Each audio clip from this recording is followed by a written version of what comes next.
Our story continues. Chapter 2. All around Mendeln, the voices whispered. The awful truth concerning this place was best known to him who could hear the victim's own words.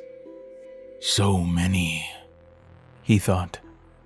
So many wrongly done in. The balance is much askew because of this place alone.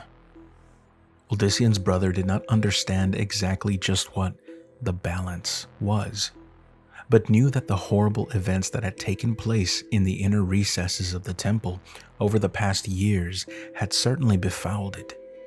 That disturbed him even more than all the deaths this night, although their cumulative effect was no good thing either.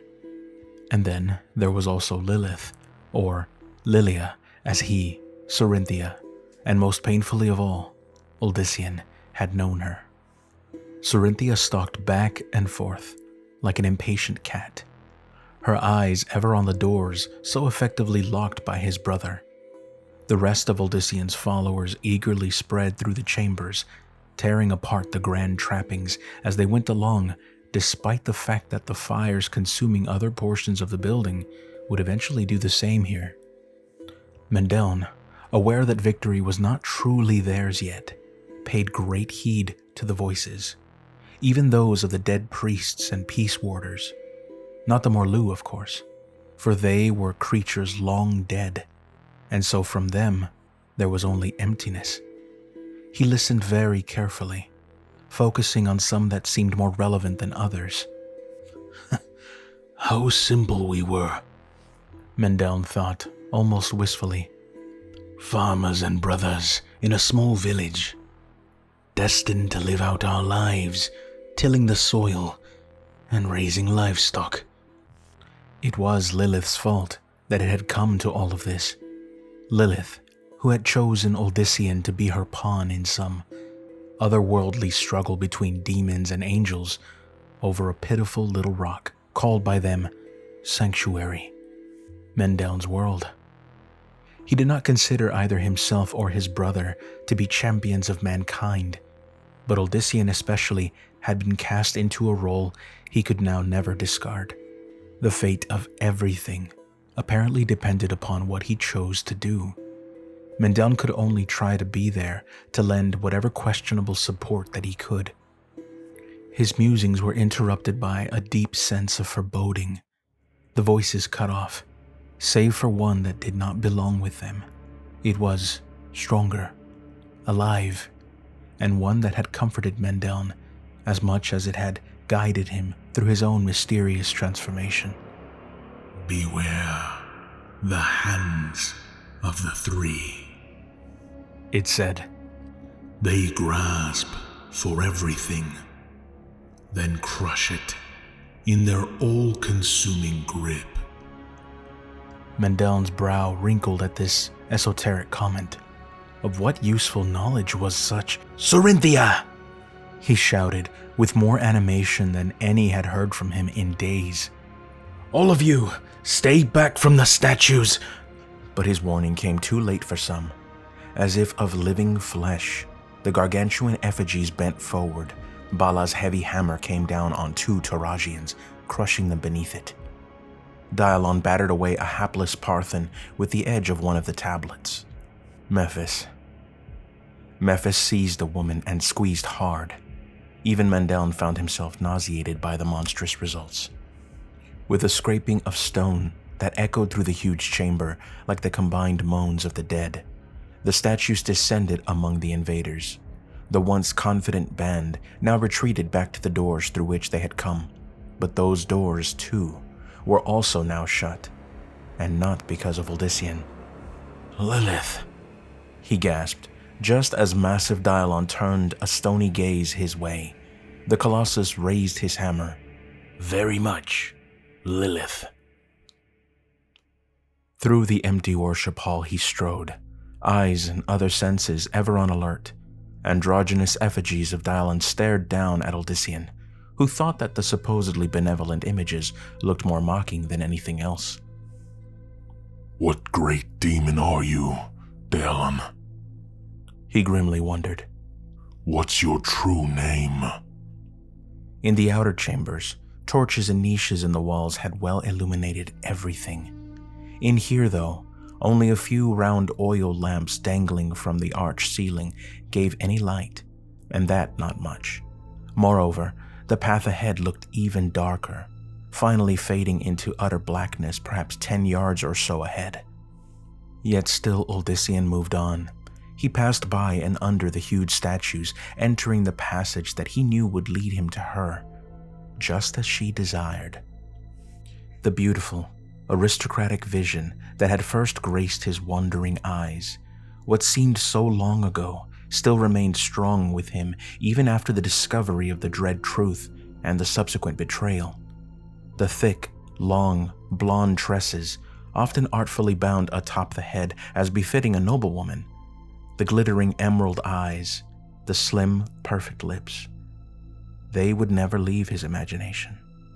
But with them also remained the nightmarish recollection of an inhuman seductress, a creature with scaled flesh, vicious quills for hair, and a tail like the reptile she resembled. Lilia, he muttered, the name both a curse and a yearning. Damn you, Lilith. Something scurried over his foot, startled more because he had not sensed it rather than from the thing itself. Odyssean squinted. It was only a spider, albeit a fair-sized one. It was hardly surprising to find such a creature in this place. Odyssean immediately forgot it, his concerns with vermin much larger and more deadly. The last of the failing oil lamps gave way. Darkness prevailed. All of this was a show for him, he realized. He had come hunting what he considered evil, and so they were granting him the appropriate mood. This was in some ways a game to them, and that knowledge further infuriated the human. They cared nothing for the lives lost, not even those who had willingly served them. Something got into his face. He swatted at it, then felt a tiny creature crawling on the back of his hand. Odyssean brushed it off, aware that it was a second spider. Deciding this was a move in the game he could do without, Odyssean summoned light. The first time he had managed this feat, it had been due, Odyssean later understood, to Lilith's presence. Now, it was as familiar to him as breathing, but the pale white glow he called into being now was not nearly as powerful as it should have been.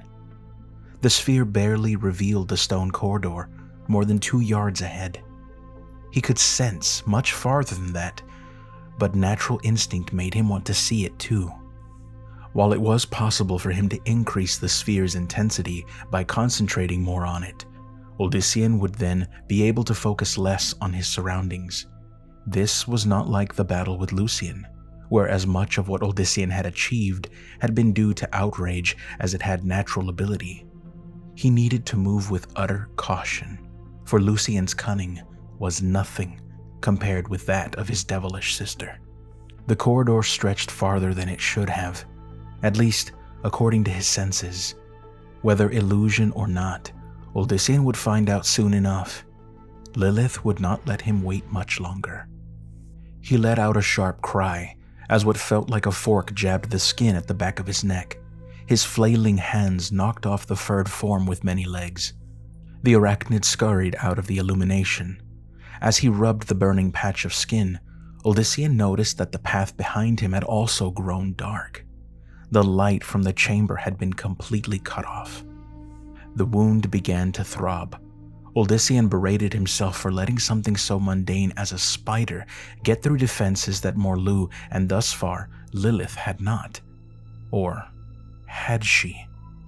Focusing his will on the wound, Odyssean quickly expelled whatever the creature had left in him, then completely healed the location.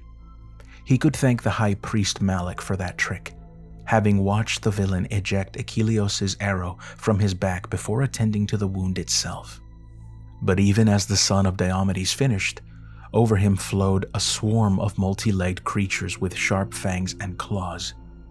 Growing up on a farm, he was used to all sorts of insects and arachnids, but none such as these. They moved with vile purpose, attacking as quickly as they could in as many places as possible. They bit through garments and even through boots, while others crawled over them to find flesh of their own to attack. At first, his reaction was simply human.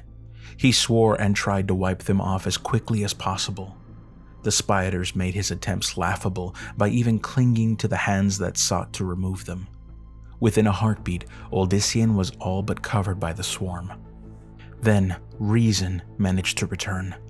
Taking a deep breath, while avoiding swallowing any of the tinier vermin, Odyssean concentrated on the floating sphere. Now at last, the fiery ball flared bright. In fact, 1,000 times greater than before. At the same time, heat enveloped Odyssean and his unwanted pets. However, where the heat only warmed the man, it seared the spiders. They shriveled rapidly under the relentless scorching. Shrill cries, in some ways too close to human, assailed Odyssean's ears. By the dozens, then hundreds, tiny, burnt corpses tumbled to the stone floor. Sweating more from effort than heat, he finally reduced the globe's fury to a more tolerable level. Around him rose a stench more reminiscent of decay than burning. Odyssean kicked at one pile of vermin, which scattered into ash. But as his foot descended to the floor again, it found no purchase. Instead, it sank into the stone as if into water. Odyssean suddenly sensed the immediate presence of one of the demons, but that knowledge came too late. Something snagged his sinking leg, trying to completely draw him into the floor. A thick, slow, malevolent laugh echoed in the corridor.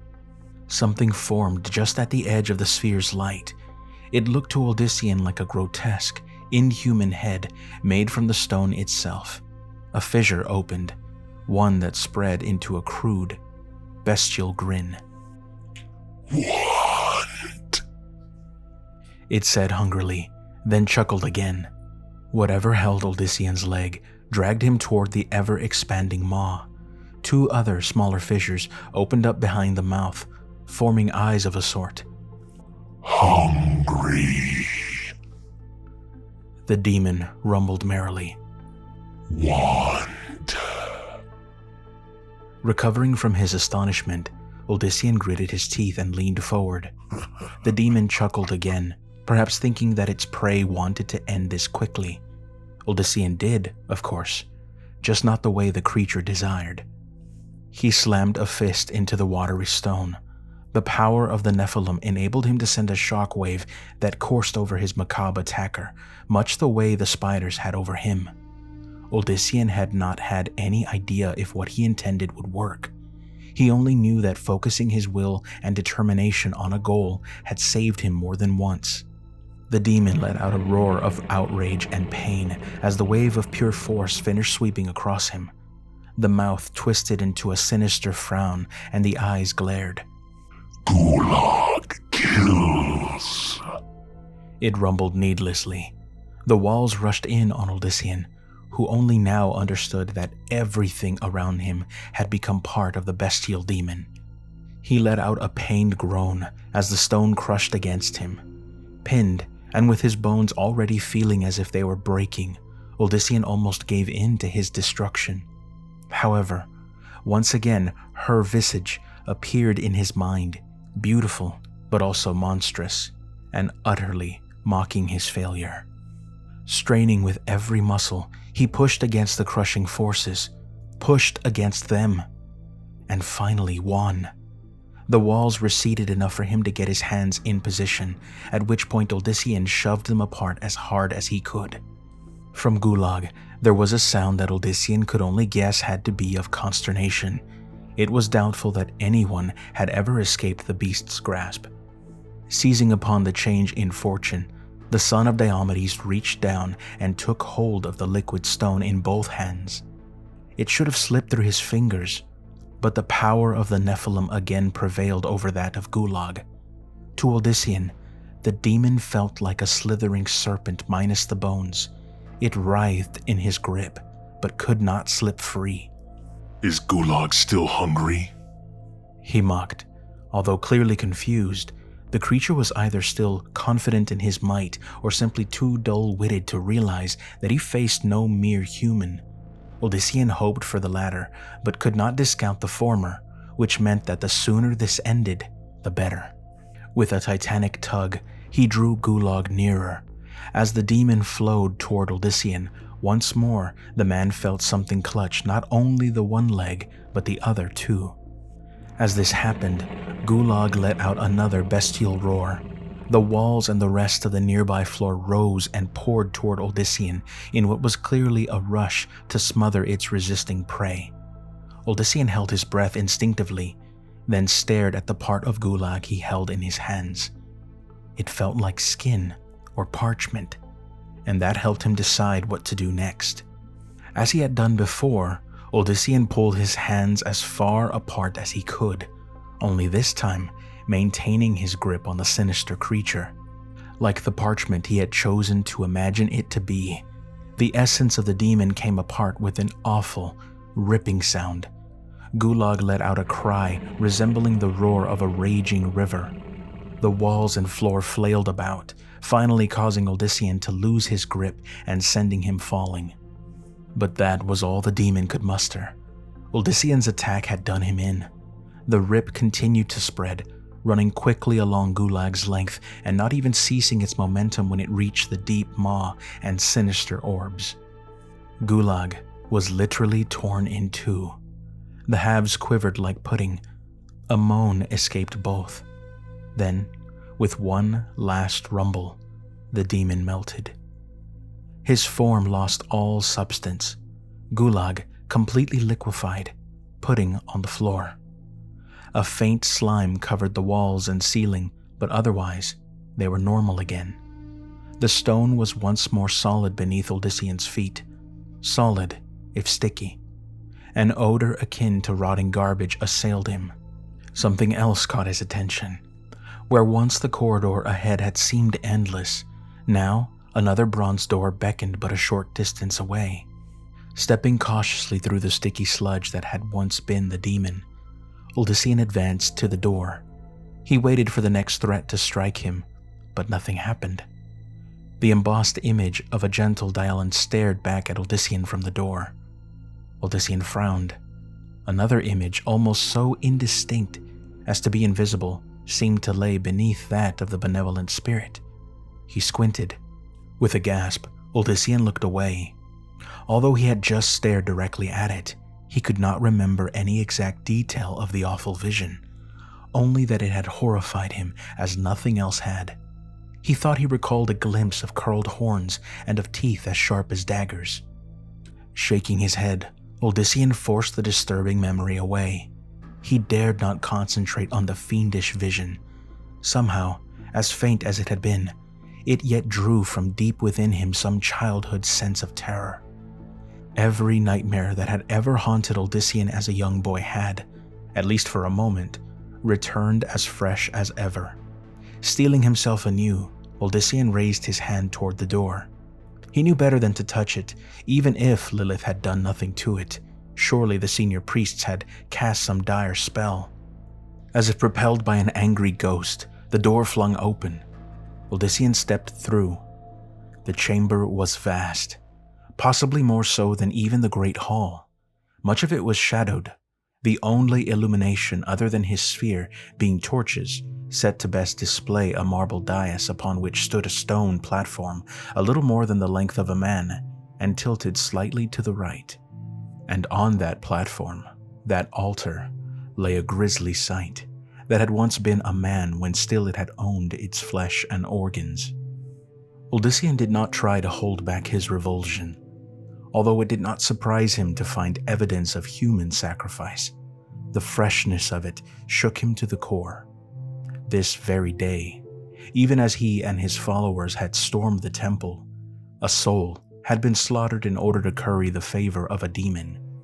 Then, he noticed a slight movement in the far upper corner above the platform. Movement by something that had been hidden from his immediate detection.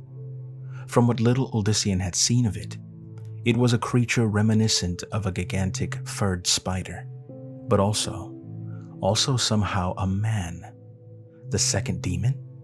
Odyssean recalled the swarm of spiders and suspected that this was the source. If so, it was a far more cautious and cunning beast than Gulag. He started toward its location, then noticed the other figures moving toward him from the dark recesses in the back of the chamber. He had wondered when the senior priest would act.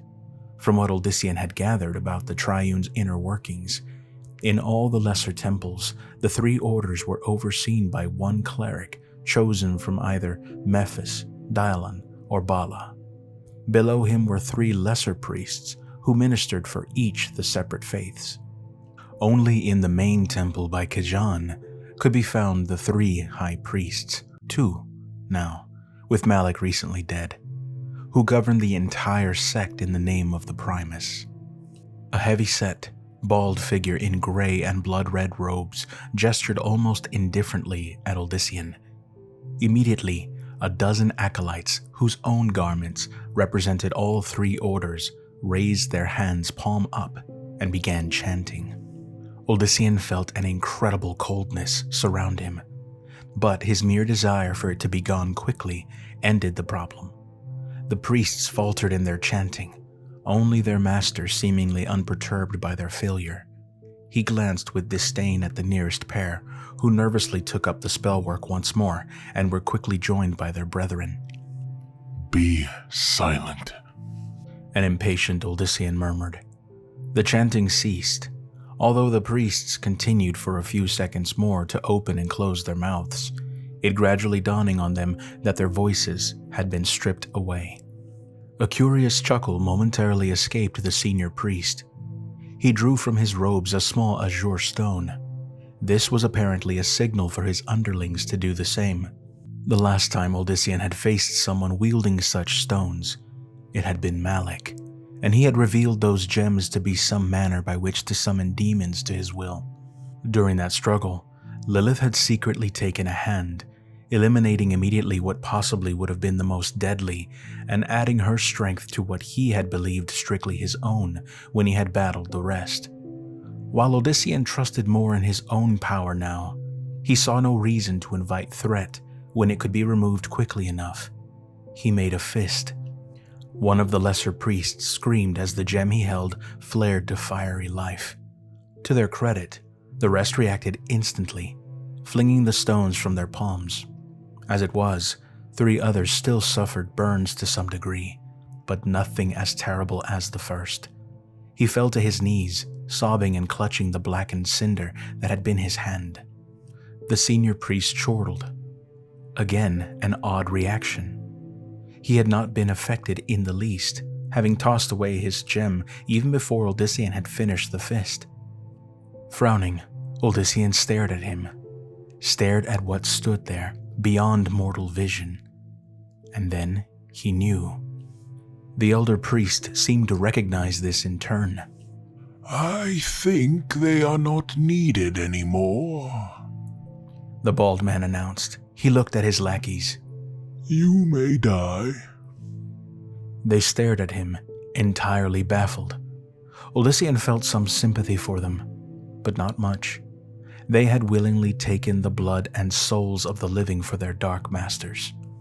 The priests collapsed as one. They did not scream, having no time to draw another breath. There was no mark on their bodies, save the earlier burns. For some reason, Odyssean immediately surveyed the shadows where the spider demon had hidden. He knew instinctively that the shadows were now empty, their unsettling inhabitant having evidently fled elsewhere during the confrontation with the robed figures. Dear Estroga is most obedient, The senior priest said in an oddly feminine voice. When his Primus commands him to leave instantly, he does so without question. And does he realize that his Primus is no longer Lucian, but Lucian's sister? Odyssean stared into the other's eyes. Does he, Lilith? She leered at him in a manner that would have likely been very seductive, if not for the fact that her body was that of a sweating, corpulent man. Fear makes many blind, as does love, my love. There is no love between us, Lilith. Only lies and hate. The priest pouted. Oh, my dear Odyssean, is it because of this poor dress I wear? That can be remedied. We are alone, and the fool served his purpose. Wild, green flames erupted around the bulky figure. Odyssean raised an arm to shield his eyes from the intense brightness that accompanied the unnatural fire. As his gaze adjusted, he watched the priest's garments and hair quickly curl and turn to ash. The man's abundant flesh blackened and baked. Fiery gobbets dropped from him to the floor, revealing sinew, muscle, and bone. The face burned away. In its place, a mocking skull still briefly retaining the eyeballs. However, those shriveled into the sockets even as the horrific figure stepped toward the human. I want to look my best for you, after all. The burning skeleton cooed. By now, the flames had eaten away at everything but bone, and even that was quickly vanishing. Yet, underneath the crumbling bone, Odyssean caught flashes of emerald green cloth and ivory skin. The legs broke away, from them blossoming an elegant skirt beneath which glimpses of feminine feet became more and more obvious. The ribcage burst forward. In its place, the bodice of what was a familiar, elegant gown that also revealed a very feminine form. The back and the top of the dark skull broke as rich, golden hair flung out, then cascaded down. Last to vanish of the unfortunate priest was the burnt face. The jawbone dropped, then the rest. Arms outstretched, she stood before him in all her glory. Despite what he had claimed, Odyssean felt his heart wrench. Unbidden from his lips came the name by which he had best known this wondrous figure. Lilia. She smiled at him in what he recalled the exact same manner the first time their eyes had met. Dear, sweet Odyssean. The beautiful woman reached forth her slim, perfect hands. Come, take me in your strong arms. His body flinched forward before the reality struck him. The son of Diomedes swore, which amused his companion. Oh, how colorful a turn of phrase. That's a side of you should nurture, dear Odyssean. It adds character. He clenched his fist so tight the knuckles whitened. No more taunts, Lilith. No more charades. That face isn't yours, any more than it is the priest's or the Primus's. You stand before me, and do so as yourself, demon. She giggled. Whatever your tastes, my love. Unlike her dramatic discarding of the priest's body, the shift from Lilia to the true Lilith was almost instantaneous. A crimson aura momentarily surrounded the aristocratic beauty, and in the next breath, the demon herself stood there. Enough of a facial resemblance existed that no one could doubt that the two females were one and the same. But that was the only link. Lilith stood taller, as tall as Odyssean in fact, and moved about on splayed hooves instead of feet. Her body was dark green and hideously scaled, and the lush golden hair had been replaced by the quills. Those quills ran all the way down the reptilian tail, an appendage climaxing in wicked barbs. Her fingers, 4, not 5, ended in curved claws. The hands moved tantalizingly across her torso, reminding him that she still had the ample curves that had enticed the mortal so. If anything, they were more lush and worse for Odyssean, unclothed. Even hating her so much as he did, he could not help surveying her body. Such was her power. One of the hands finally led his gaze up to her face. Yes, she still looked akin to Lilia, but only in the structure. Lilia had not had sharp teeth designed for shredding or burning red orbs lacking any pupil. I've missed your touch, my darling, Lilith whispered, her forked tongue licking over her lips. And I know that you have missed mine. Odyssean knew that she was seeking to keep him off his guard, and the unfortunate thing was that she was close to succeeding. He had not realized just how much actually confronting her would affect him. Lilith, on the other hand, had obviously known all too well. Then, Odyssean thought about all the deaths instigated by her mad ambitions, and most of the desire faded. To the demon, the lives lost had been minor matters. She had cared nothing for Cerinthia's father, for Master Ethan and his son Cedric, or Bartha, or any of the scores of Parthans or Taragians thus far slaughtered. Certainly, Lilith had not an iota of remorse, even for the priests she had slaughtered, including the missionaries, whose bloody demise had begun the chain of events. Most of all, she had cared nothing for her brother, the true Primus. Clearly his destruction had merely been so that she could seize the power base that he had created in the Triune. However, that prize was one she would not be able to savor if he had his way. This temple's fallen, Lilith, Odyssean declared. What those with me haven't torn down, the flames your puppets set loose will consume. The same fate will befall the next, and the next, until the Great One itself near Khajan is the last. Then, it'll join the rest. You'll serve as Primus for a very short time. Will I, my dear Odyssean? Her tail slapped lightly on the floor, sending odd bits of the senior priest scattering. Lilith leaned forward, letting her ample bounty display itself unhindered. But how splendid, as that is exactly what I want. Her pronouncement startled Odyssean. Belatedly, he realized that his mouth hung open. Face flushing, he closed it, then tried to gather his thoughts. Yet again, Lilith had proven her mastery over him with but a few words. Yes, the succubus said, smiling widely. Her inhuman eyes flashed with enjoyment at his consternation.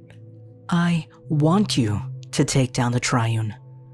I want you to put an end to the temple. But, Odyssean finally managed, that makes no sense whatsoever, now that you control the Triune.